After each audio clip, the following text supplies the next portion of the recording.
متفق علیہ۔ سیدنا عمر بن خطاب رضی اللہ تعالیٰ عنہ اپنا واقعہ بیان کرتے ہیں کہ میں نے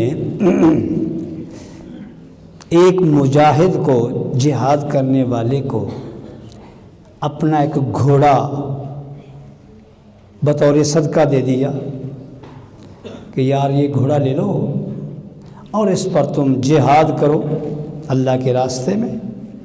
آپ کے پاس گھوڑا نہیں ہے جہاد کرنے کے لیے، تو میں نے ایک گھوڑا بطور صدقہ ایک مجاہد کو دے دیا۔ لیکن چند دنوں کے بعد جب میں نے اس گھوڑے کو دیکھا، فَأَضَاعَهُ الَّذِي كَانَ عِنْدَهُ، وہ گھوڑا کمزور ہو چکا تھا، یعنی اس کی خدمت نہیں کی گئی تھی۔ تو مجھے بہت افسوس ہوا کہ یہ تو اس گھوڑے کو ہلاک کر بیٹھے گا، ضائع کر بیٹھے گا۔ میں نے اس کو دیا تھا تاکہ اس پر یہ اللہ کے راستے میں جہاد کرے، اور یہ گھوڑا تو کمزور ہو گیا ہے۔ تو میں نے کیا ارادہ کیا، فَأَرَدْتُ أَنْ أَشْتَرِيَهُ، میں نے اس گھوڑے کو خریدنے کا ارادہ کیا جس کو میں نے بطور صدقہ دیا تھا۔ میں نے سوچا کہ اب اس کے پاس رہا تو گھوڑا ضائع ہو جائے گا، کیوں نہ اس سے خرید لوں۔ تو میں نے اس گھوڑے کو خریدنے کا ارادہ کیا، اور میرا یہ بھی خیال تھا کہ اب یہ گھوڑا کمزور ہو چکا ہے، پہلے والی قیمت نہیں رہی، اور اب مجھے یہ سستا مل جائے گا۔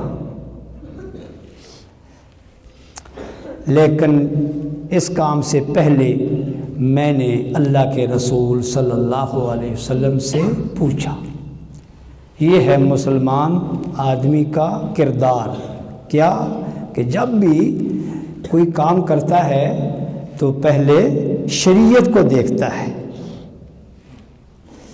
شریعت کو دیکھتا ہے کہ دین اس کے بارے میں کیا کہتا ہے، خواہ دنیا کا معاملہ ہو یا آخرت کا معاملہ ہو۔ جب بھی کوئی کام کرتا ہے مسلمان تو پہلے وہ اللہ اور اس کے رسول سے پوچھتا ہے کہ ان کا کیا حکم ہے۔ عمر بن خطاب رضی اللہ تعالی عنہ جو ہیں، انہوں نے کس سے پوچھا؟ نبی صلی اللہ علیہ وسلم سے۔ تو نبی صلی اللہ علیہ وسلم نے کیا فرمایا؟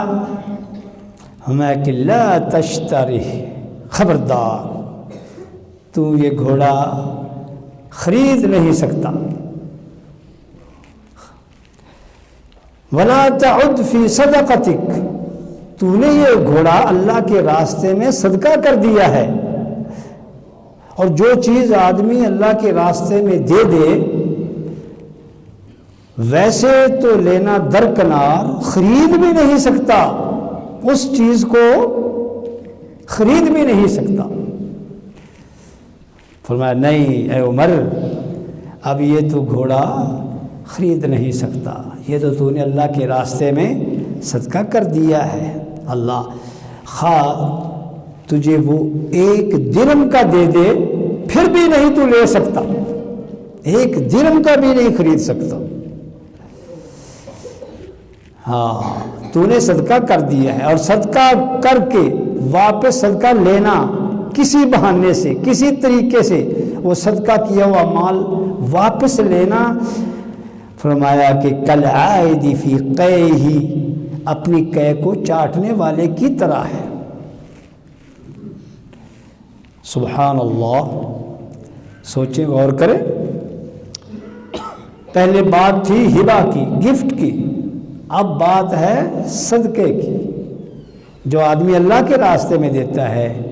اس میں عشر بھی شامل ہے، زکوٰۃ بھی شامل ہے، عام صدقہ بھی شامل ہے۔ جب ہم کوئی چیز اللہ کے راستے میں دے دیں تو وہ ہماری ملکیت نہیں رہتی۔ مثال کے طور پر اس مسجد میں آدمی کوئی پنکھا دے دیتا ہے، اب وہ پنکھا جو ہے اس آدمی کی ملکیت نہیں رہا، اب وہ اللہ کے راستے میں صدقہ ہو گیا ہے، اب اس پر کسی کی ملکیت نہیں، تمام مسلمان اس میں برابر ہیں، جو بھی نمازی نماز پڑھے گا وہ اس پنکھے سے فائدہ اٹھائے گا، یہ نہیں کہ پنکھا میں نے دیا ہے اب میں کہوں بھی خبردار یہ پنکھا میں نے دیا ہے لہٰذا اس کے نیچے میں ہی بیٹھوں گا، نہیں، یہ ایسے ہی ہے جیسے اپنی کہہ کر کے آدمی چاٹ لیتا ہے۔ اس طرح بہت کئی ایک مسائل ہیں، کئی ایک باتیں ہیں، اس بات کو ذہن نشین کرو کہ جو چیز ہم اللہ کے راستے میں دے دیں اس کو دوبارہ اپنی ملکیت میں نہیں لے سکتے، خواہ خرید کر ہی صحیح، خریدنا بھی درست نہیں ہے۔ جیسے یہ واقعہ سیدنا عمر بن خطاب رضی اللہ تعالیٰ عنہ کا ہمارے سامنے ہے، نبی صلی اللہ علیہ وسلم نے منع فرمایا نہیں تو ایک درم کا بھی نہیں خرید سکتا۔ ہاں ایک شکل ہے کہ اس آدمی سے یہ گھوڑا کوئی اور خرید لے، تو نہیں کوئی اور خرید لے، پھر اس سے تو خرید سکتا ہے، بات سمجھ آ گئی؟